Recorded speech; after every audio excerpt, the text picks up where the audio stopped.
Okay, better job, more money. We all want that, I think. And you may need to change companies to get it. You may not be able to get it in your company.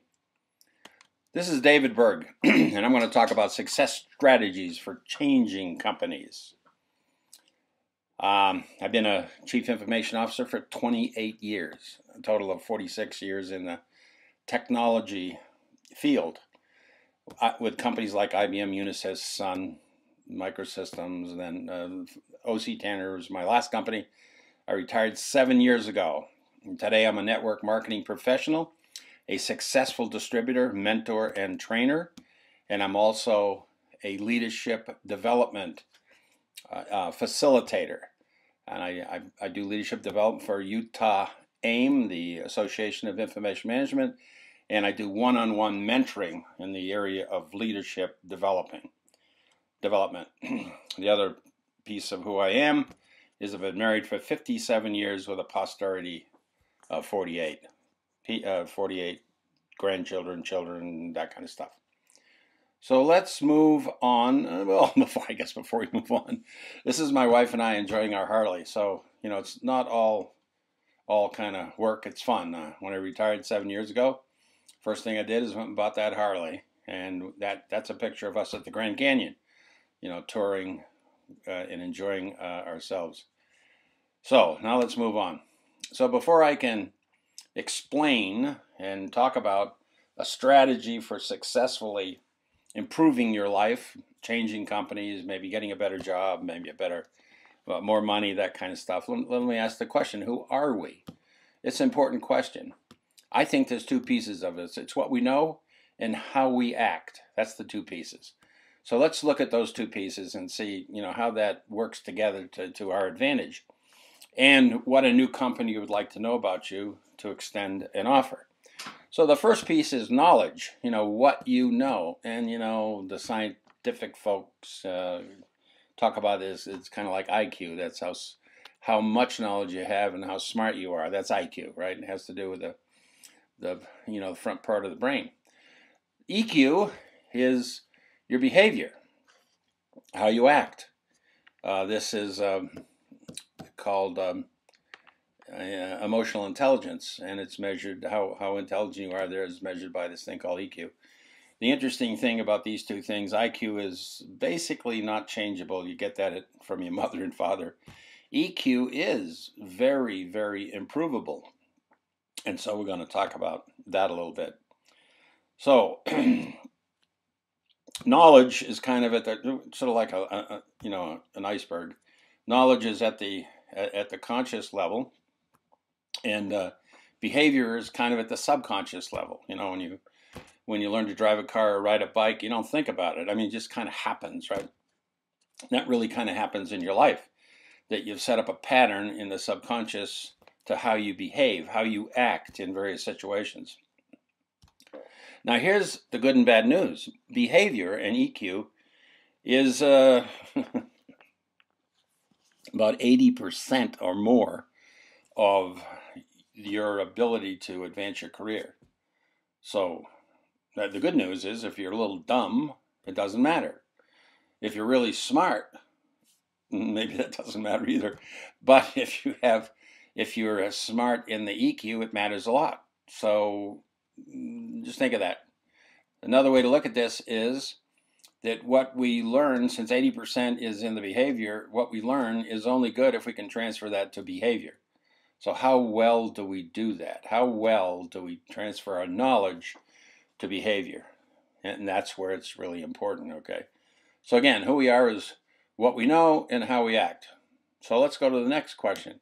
What value do we bring? So there's a couple of things that brings value. Our experience, what we've done, has some value. It means we can do something, right?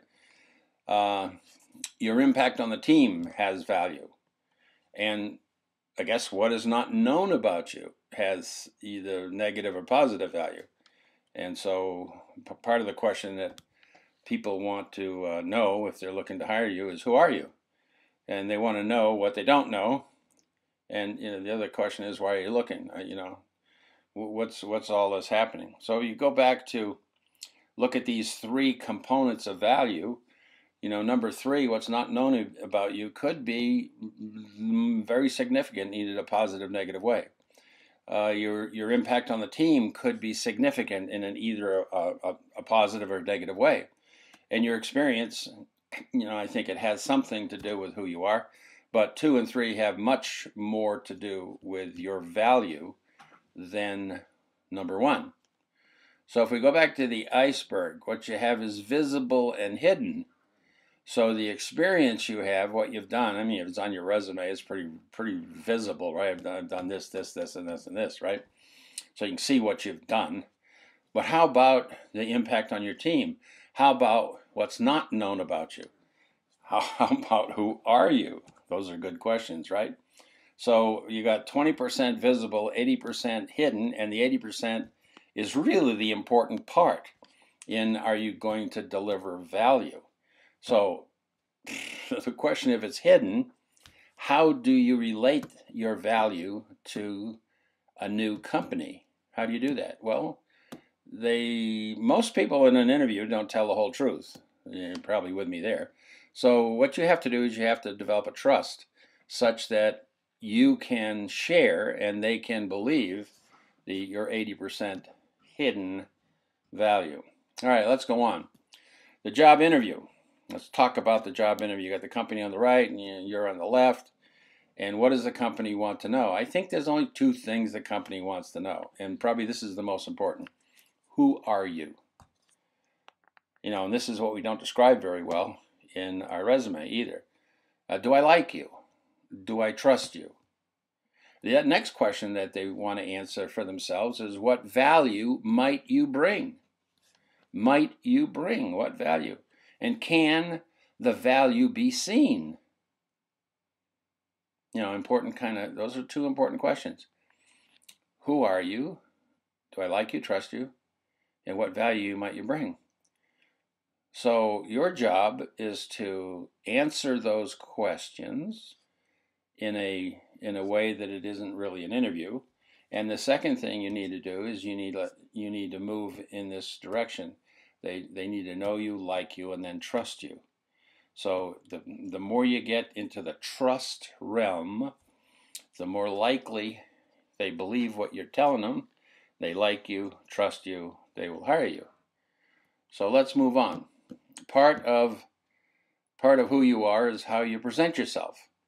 And Muldoon's rules, I won't don't do too much with them, other than say that if you're looking to change companies, one of the things you definitely want to do is you want to get this book, Convince Them in 90 Seconds or Less, by Nicholas Boothman. And in the book is 3 rules. Muldoon is a character in the book. So the first rule is, when you meet somebody, you need to look them in the eye and smile. It's a really important rule. Look them in the eye and smile when you meet them. Now, you've got to do more than that, but we'll talk about that in a minute. Rule number 2, when you want them to feel like they already know you, be a chameleon. You know what a chameleon is, right? When they're on the trunk of a tree, they're probably brown. On a leaf, they're green. They blend in with what's going on. So when you want them to feel that they already know you, be a chameleon. Why? Because they know themselves, and the more you're like them, the more they feel like they know you, right?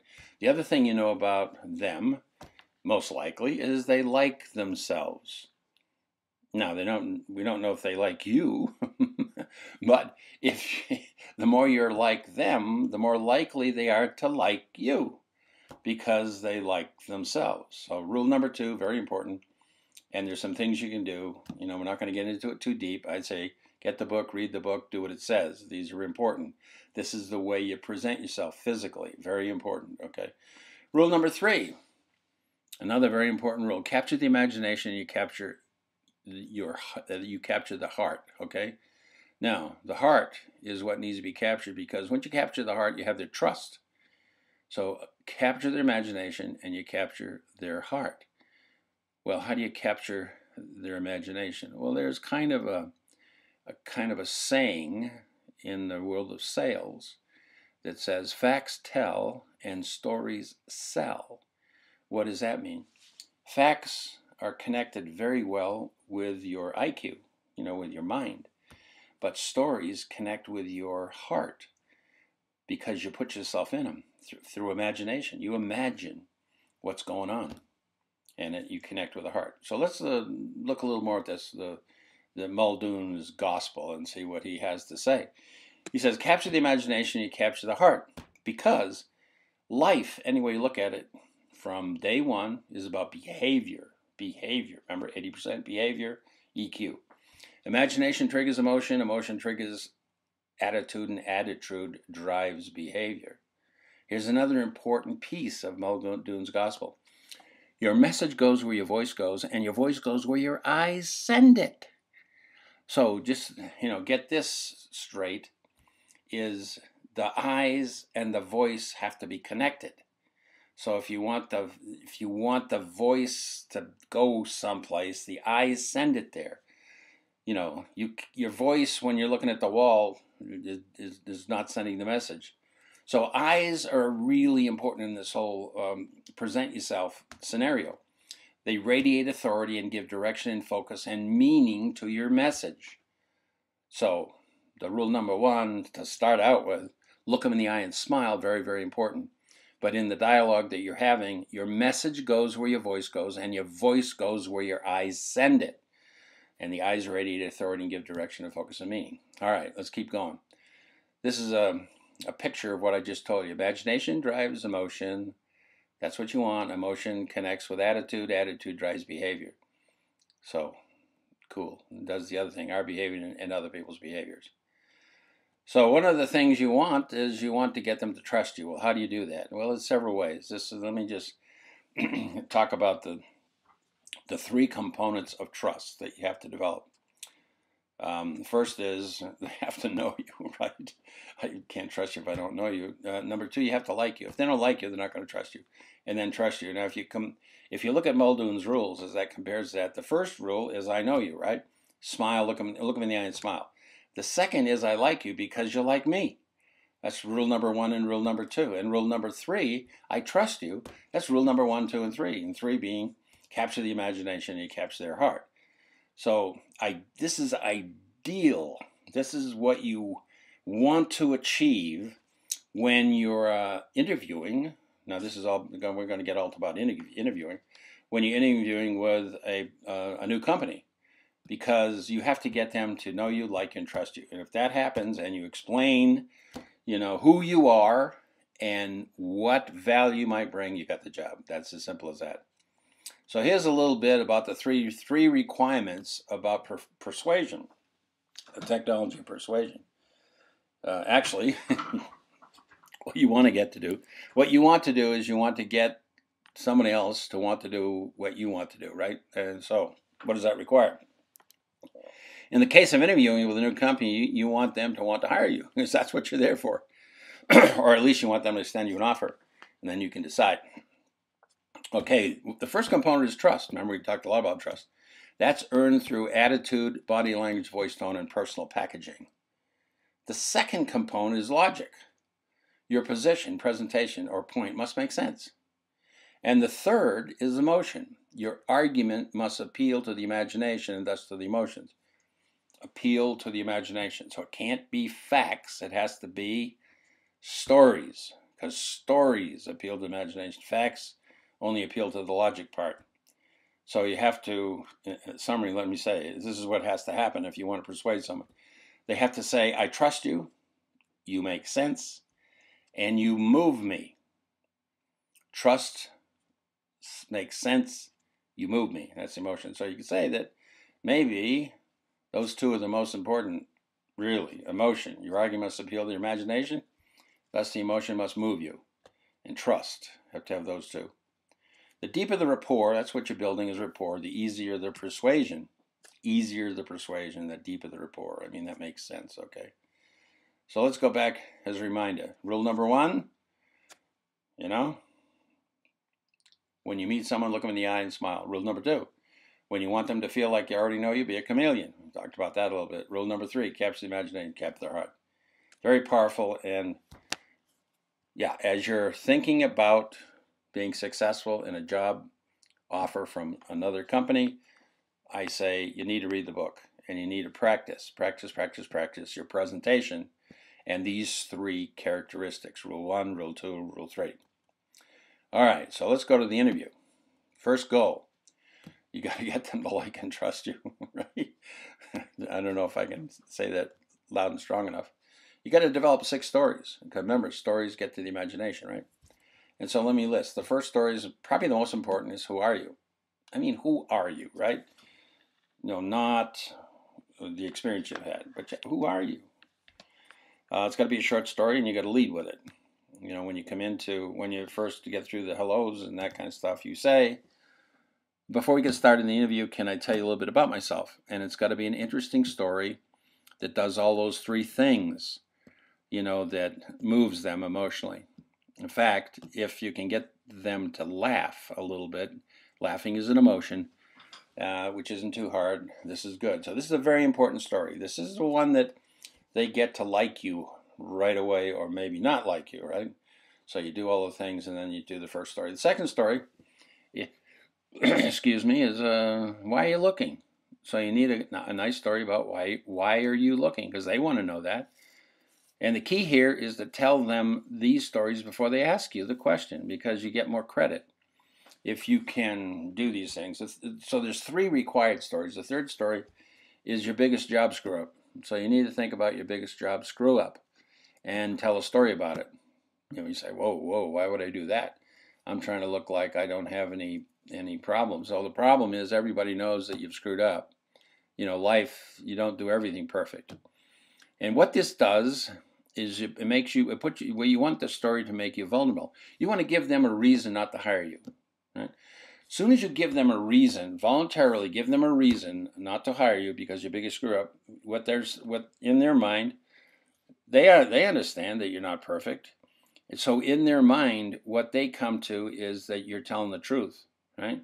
Most people in an interview won't tell the truth. Even if you ask a person, tell me about, what your biggest problem was in the last 3 jobs. And they're not going to say anything, they're not going to tell the truth. So what you've done here, you've just demonstrated that you've told the truth.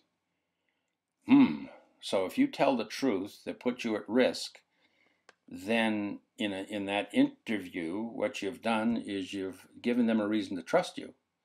Because nobody else does this. They hide any problem in their professional life, right?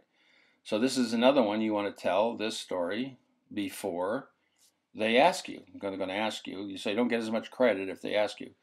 The whole part of the interview is you need to kind of take charge, because this is your first demonstration that I know what you want and I'm giving it to you without even being told.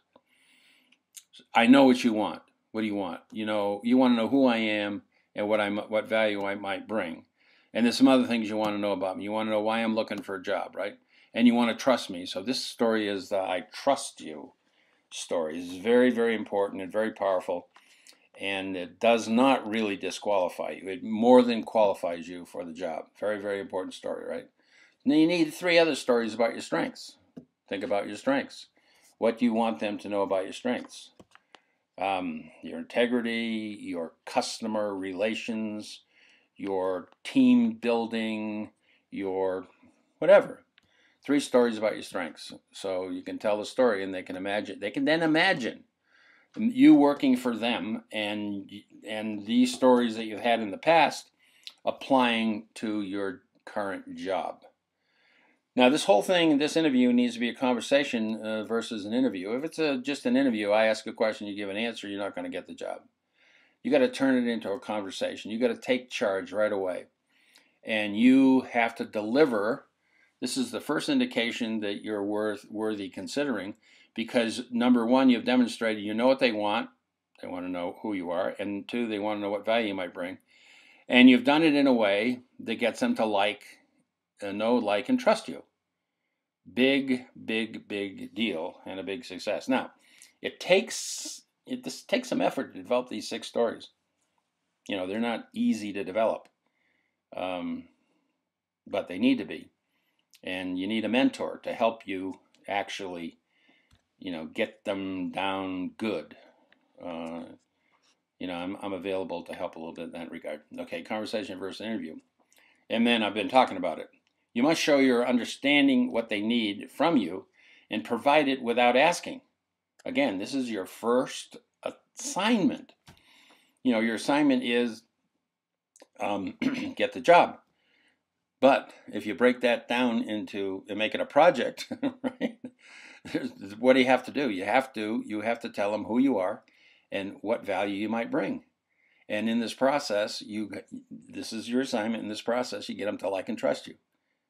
Okay? If you do that, if you do these really well, I'll tell you what, you got the job. Know, like, and trust. Remember, know, like, and trust. So let's talk about the perfect resume. All right. Now, I want to tell you, less is more in this case.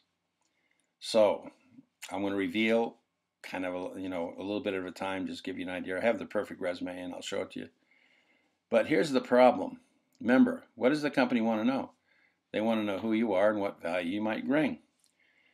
Most resumes that I've read, you don't get that. All you get is a whole bunch of your experience, right? And you have to read the whole darn thing to try to figure that out. So you don't want that. So I say the first half of the first page is the only thing that's important. So this is kind of your billboard. This is kind of your advertisement, right? And the other thing about a resume, the only thing the purpose of the resume is to get an interview, right? So therefore, your purpose is to make sure they have difficulty throwing it away. Because if there's 10 people applying for the job, you want the opportunity to do the interview. You don't want yours just thrown away with 5 others, right? So you want to make it difficult for them to throw it away. If they see some value here, they're going to have a difficult time because they don't want to throw a good candidate away. So your resume is going to be different than others. Okay, let me just define here what we're looking for right now. The perfect resume. I want you to think about this with me. Okay, I'm looking for senior marketing kind of a guy because I'm going to show you the resume of senior marketing guy. And I'm going to reveal it a little bit of a time. And I'm going to ask you, when I reveal a piece and a piece and a piece, whether you would throw it away or you'd bring this person in. Okay, the first piece I'm going to reveal. This is a real person. He and I worked together and put this resume together. I think it's the perfect resume. But this is what I'm going to show you right now. This is Zach Cheney. He's a senior market executive. You see his picture. So I'd say at this point, there's some interesting facts here, right? His name, you can see his picture. He looks smiling, looks like, got some enthusiasm there. Senior marketing rep. He's got an interesting design to his resume. I wish there was a little more information, but, I wouldn't, this jumps right out at you, right? So this is kind of nice. You look at the first part of the page. So let's reveal a little bit more. So the question is, would you take the time to invite him in or throw it away with just this? And I know it's not enough, right? But you're kind of getting the feel now, I hope, that says this guy's different. This guy's different. This doesn't look like a normal resume because this is the perfect resume. All right, so let's reveal a little more. Okay, and again, what you're trying to do here, you're trying to get people to know you. Maybe start to like you and trust you a little bit just from the resume. But what you really want to do is get them to know you. So they kind of know you right here, right? They know Zach. A little bit about him. He's pretty good looking. He looks a little casual. He's not a formal kind of a guy. He's done a pretty good job on the resume. And I'm beginning to know him. Now, I'm not sure I know him enough to invite him in, but let's go to the next level. So here's the next level. If you just saw this, right? So now you've seen him, and now you've got the head of global marketing making a statement about Zach. Of all the marketing managers we had at Franklin Covey, that's where he is, Zach Cheney is hands down the most productive and effective by a large margin. Wow. So if you were looking for a senior marketing rec, and you looked at this, I would say Yeah, let's not throw it away. Let's bring him in. I like it. I like the guy. I mean, he doesn't look too stiff-necked. He looks a little casual, but he looks pretty smart. He's done a nice job, and he's got, wow, a nice recommendation here. So let's open it up just a little more, okay? So now what I got? I got a little bit more information. See below that it says work summary. I'm not into, this is where it's not interesting. That's the rest of the resume. This is the first half, the first page, so this is important. So he says, I found my voice in marketing and have invested the past 10 years developing a highly diverse skill set. Now remember, this is what we're looking at here. This is who you are. I have a strategic marketing mindset and the technical and design experience to execute a variety of tactics. I am highly resourceful and get the job to be done on time with impeccable quality. I have a track record of building strong team relationships and working well with all levels of management. Now you know this guy a little bit more. It's all coming together. All right. So what value might he bring? So he's done a list of kind of value that he might bring because he's got this experience. But you could do it. You could do another paragraph, right?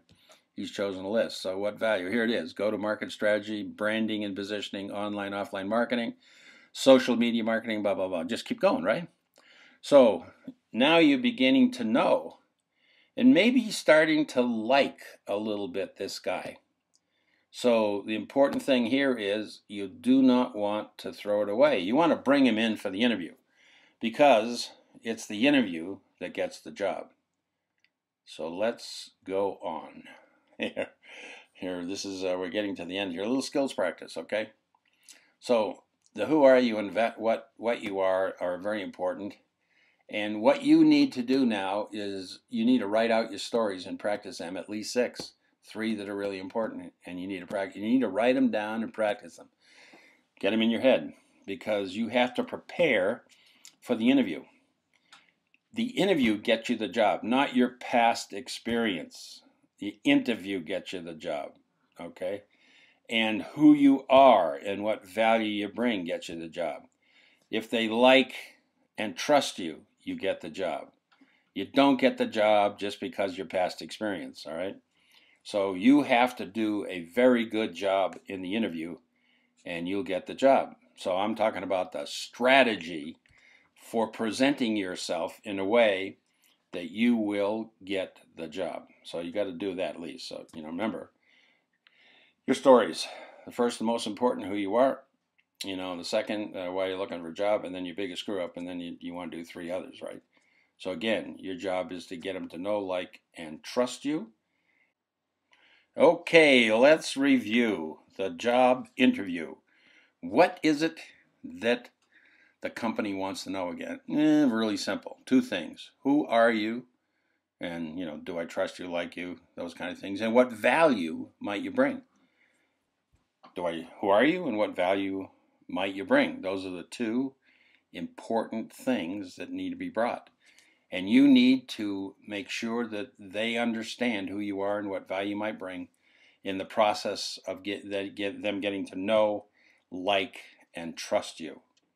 I assure you that if you put this strategy into effect, you will get the job. Yes, you will get the job. They will like and trust you. They will understand who you are and understand what value you can bring, and you'll meet your objective. So thank you for taking the time, and hope all goes well for you.